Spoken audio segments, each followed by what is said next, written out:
अगर आप भी जेफरी एप्स्टीन से जुड़े लोगों की फाइल्स देखना चाहते हैं, फोटोज देखना चाहते हैं जो लीक हो रही हैं, लेकिन लाखों पीडीएफ्स, भारी भरकम दस्तावेज और सरकारी वेबसाइट देखकर ही घबरा जाते हैं, तो अब मैदान में एक दिलचस्प जुगाड़ आ गया है जिसके बारे में मैं आपको बताऊंगा इस वीडियो में।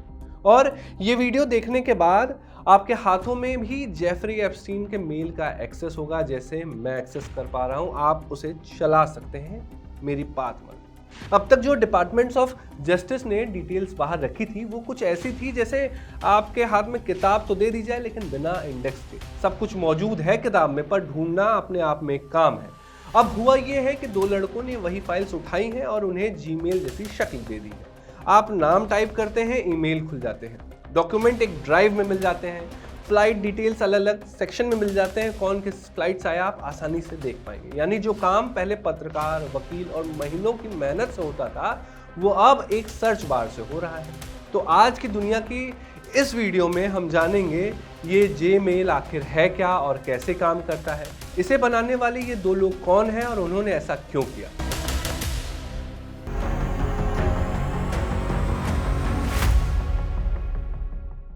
नमस्कार, मैं नीलांजन तिवारी। आप देख रहे हैं मॉलिटिक्स पर दुनिया की बातें।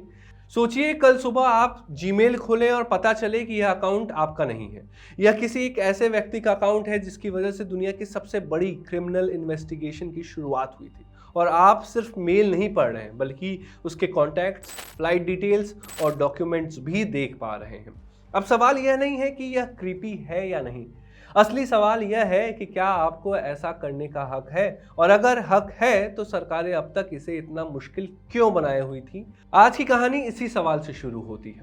सबसे पहले एक नाम समझना जरूरी है, जेफरी एप्स्टीन। एप्स्टीन कोई आम अपराधी नहीं था। वह एक ऐसा व्यक्ति था जिसके पास न कोई बड़ा बिजनेस ब्रांड था, न कोई सरकारी पद, फिर भी वह अमेरिका की राजनीति, टेक इंडस्ट्री और एकेडमिक्स के दुनिया के सबसे ताकतवर लोगों के आसपास घूमता था। उसके पास अपना एक जहाज था, उसके पास अपना एक आइसोलेटेड ठिकाना था और उसकी फोन बुक में ऐसे नाम थे जिन पर आम आदमी की कभी पहुंच हो ही नहीं सकती है।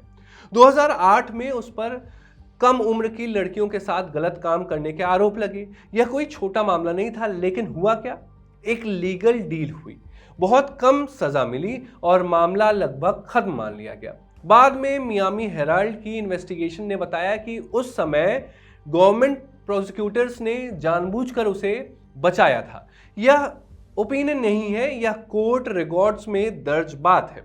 2019 में जब उसे दोबारा पकड़ा गया तब लगा कि शायद अब सब कुछ सामने आएगा, लेकिन ठीक उसी वक्त जेल के अंदर उसकी मौत हो गई। ऑफिशियल रिपोर्ट में इसे सुसाइड कहा गया। उसी रिपोर्ट्स में यह भी लिखा था कि कैमरास काम नहीं कर रहे थे और गार्ड्स अपनी जगह पर नहीं थे। यह कोइंसिडेंस था या नेग्लिजेंस, इसका जवाब आज तक साफ नहीं है। एप्स्टीन मर गया लेकिन उससे जुड़ा डेटा बचा रह गया। अमेरिका के डिपार्टमेंट ऑफ जस्टिस ने कहा कि इस केस से जुड़े डॉक्यूमेंट्स लोगों को देखने के लिए उपलब्ध करा दिए गए हैं। Emails, flight logs, contact list, legal files, सब कुछ अब पब्लिक हो चुका था। सुनने में ये सब कुछ कितना अच्छा लगता है, लेकिन रियलिटी थोड़ी अलग थी। ये डॉक्यूमेंट्स हजारों स्कैन्ड पीडीएफ्स में थे। कई जगह टेक्स्ट साफ नहीं था, कई जगह नाम हाइड किए हुए थे, और सबसे बड़ी प्रॉब्लम यह थी आप कुछ सर्च नहीं कर सकते थे। सिर्फ पीडीएफ का भंडार था। अगर आपको किसी एक व्यक्ति के बारे में जानना हो तो आपको लिटरली सैकड़ों पेज पलटने पड़ते थे। अब इमेजिन कीजिए कि आपको कहा जाए कि नेटफ्लिक्स का पूरा कंटेंट फ्री है लेकिन कोई सर्च बार नहीं, कोई कैटेगरीज नहीं है और हर वीडियो रैंडम ऑर्डर में पड़ी है। टेक्निकली फ्री, प्रैक्टिकली यूजलेस है वो। एप्स्टीन फाइल्स के साथ भी ऐसा ही हुआ। यहीं से जीमेल की एंट्री होती है। दो सॉफ्टवेयर इंजीनियर्स, रिले वॉल्स और ल्यूक ईगल, इन्होंने देखा और एक सिंपल सवाल पूछा, अगर जीमेल इतना इजी है तो गवर्नमेंट डॉक्यूमेंट्स इतने कंफ्यूजिंग क्यों हैं? उन्होंने वही फाइल्स ली जो पहले से अवेलेबल थी। कोई लीक नहीं, कोई हैकिंग नहीं, सिर्फ पब्लिक डेटा, उसी का यूज किया। एआई और टेक्स्ट रिकॉग्निशन टूल से पीडीएफ्स का टेक्स्ट निकाला और उससे जीमेल जैसे इंटरफेस में डाल दिया। Inbox, search, labels, conversation threads, और इस वेबसाइट को नाम दिया जीमेल।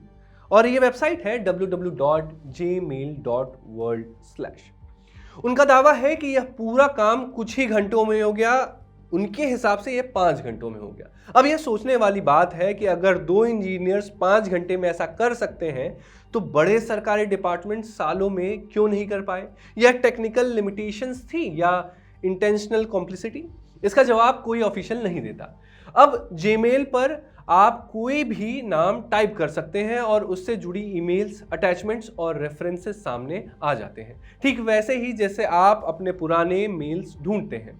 डिफरेंस सिर्फ इतना है कि यहाँ मेल्स कॉलेज असाइनमेंट के नहीं हैं बल्कि ग्लोबल पावर नेटवर्क के हैं।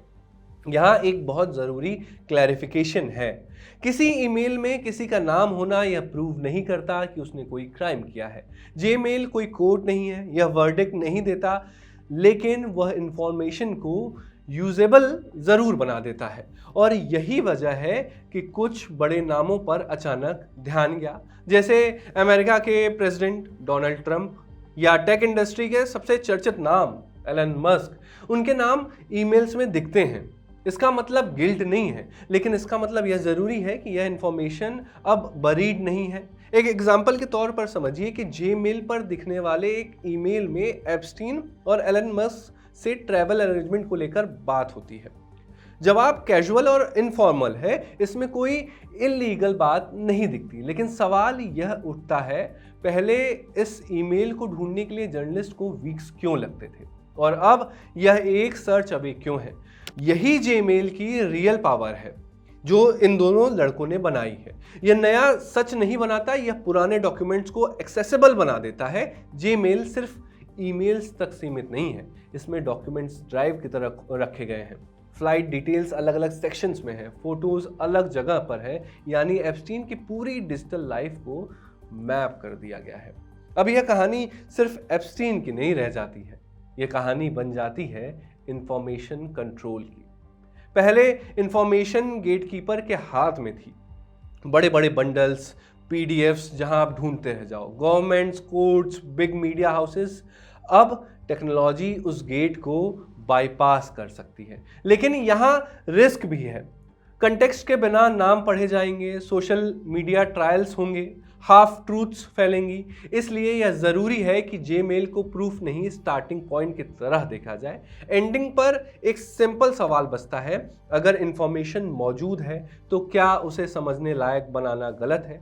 और अगर 2 इंजीनियर्स यह कर सकते हैं तो गवर्नमेंट्स ने अब तक क्यों नहीं किया? क्यों वो पीडीएफ और वो पन्ने लोगों के सामने रखे गए? जेफरी एप्स्टीन अब जिंदा नहीं है, लेकिन उसकी फाइल्स जिंदा है और शायद पहली बार उसे पढ़ने के लिए किसी न्यूज़ रूम या कोर्ट रूम की जरूरत नहीं है। अब फैसला आपके हाथ में है, आप इसे क्यूरियोसिटी के साथ देखेंगे या कंक्लूजन के साथ, क्योंकि टेक्नोलॉजी ने दरवाज़ा खोल दिया है, लेकिन अंदर क्या देखना है यह हम तय करेंगे। फिलहाल आज के दुनिया की बातों में मैंने ये जो जानकारी दी आपको कैसी लगी, आप खोल कर देखिए और अपनी एक्सपीरियंस को साझा करिए। अगली एपिसोड में आप क्या देखना चाहते हैं ये भी हमें आप कमेंट करके बता सकते हैं। मॉलिटिक्स को अभी तक नहीं फॉलो किया है तो फॉलो कर लीजिए, सब्सक्राइब कर लीजिए हमारे चैनल को और देखते रहिए मॉलिटिक्स और देखते रहिए दुनिया की बातें। धन्यवाद।